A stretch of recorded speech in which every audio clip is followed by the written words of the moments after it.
I will always say it is one of the experiences that totally kind of defines my life right now. It was hard. It was challenging. I got to walk in the same mines that my dad retired from. I actually got to work with some of his friends, and the guys down there, like, I always wondered when my dad would see somebody and say, hey, this is who I work in the mines with. You could tell there was a different bond. 'Cause it's dark as a dungeon, damp as a dew, where the danger is double and the pleasure so few. So I'm Kristy Evans. I am from Monongah, West Virginia. My ancestors came from Italy to actually work in the Monongah mines back in the early 1900s. And Monongah is also known for the largest mining disaster in American history.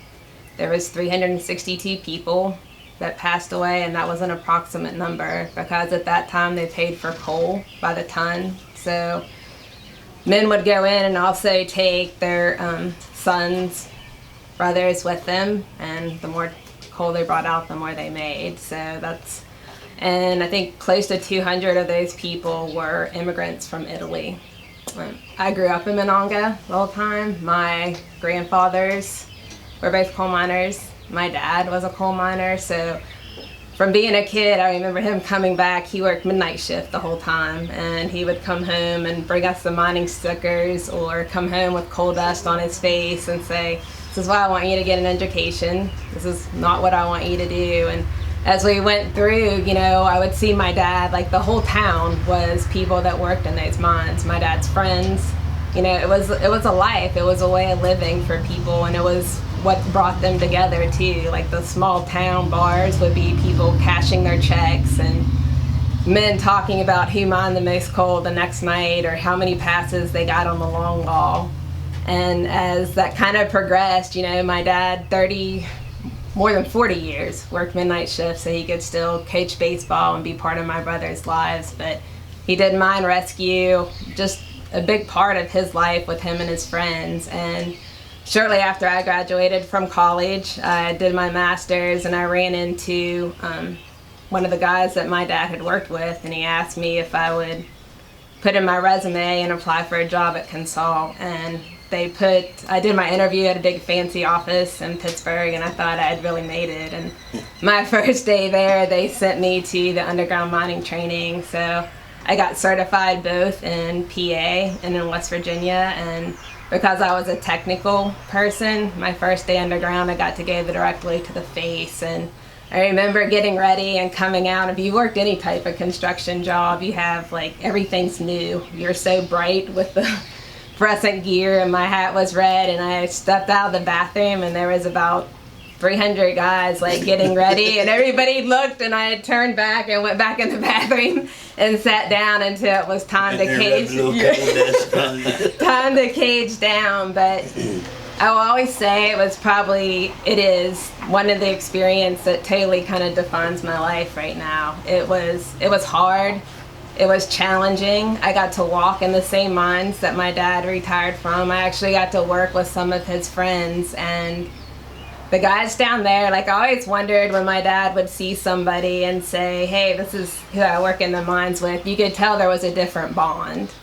But I mean, you're going underground and you're going to a section and you're working 14, 16 hours with 12 to 16 people, and nobody's gonna text you. You're not running out for lunch and trying to do errands. You're not even going to a bathroom to get away from people. So you talk, you communicate, you get to know one another, and each person has to have each other's back.